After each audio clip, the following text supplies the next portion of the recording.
Hi, Conservative Kitty here. Today, we're talking about the federal government taking your food dish and filling it with kitty litter. No, actually, we're going to talk about the national debt. Have you ever been ripped off? Pretty frustrating, isn't it?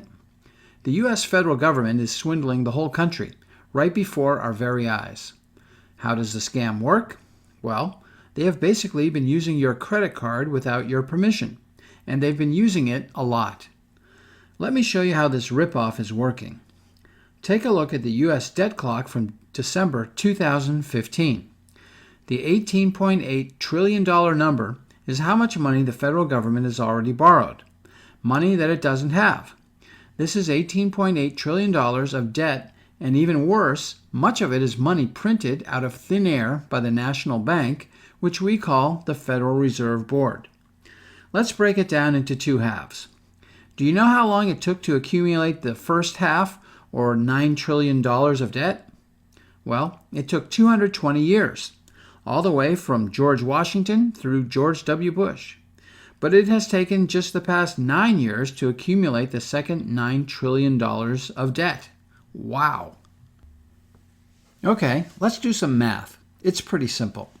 Let's look at the population number. The U.S. has over 320 million people.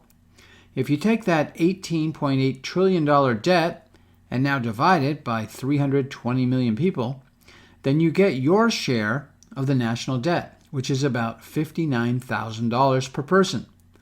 The $59,000 is the amount of debt that the Congress and presidents, especially President Obama, have saddled upon every man, woman, and child.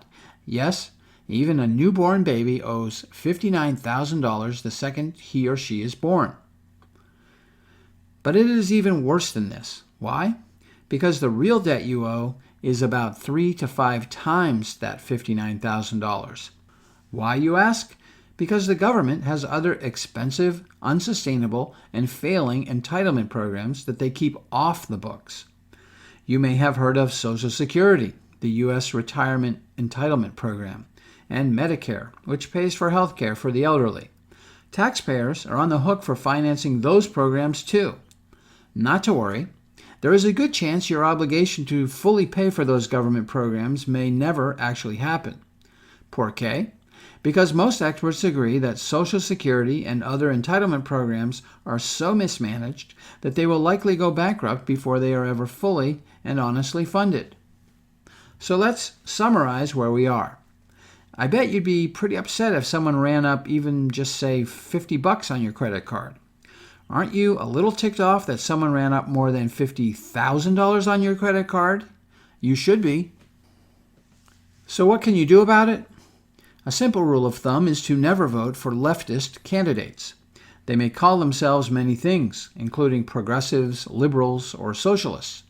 The leftist politicians include virtually every Democrat and, unfortunately, far too many Republicans. The leftist politicians have names for their massive spending and borrowing. They may call it Keynesian economics, a stimulus program, or a government investment. But don't be fooled. Whatever the leftists may call it, big government spending erodes freedom, it wastes money, and it weakens the economy. The leftist big spenders may claim to help the poor, but we know from experience that they are just helping themselves and their cronies. They're buying votes, and they're leaving the rest of us to foot the bill. Instead, please support leaders who believe in the U.S. Constitution and limited government. Support economic conservatives who understand that prosperity is created only by free market economics. Support those leaders who recognize that the absurd and irresponsible national debt is a road to ruin.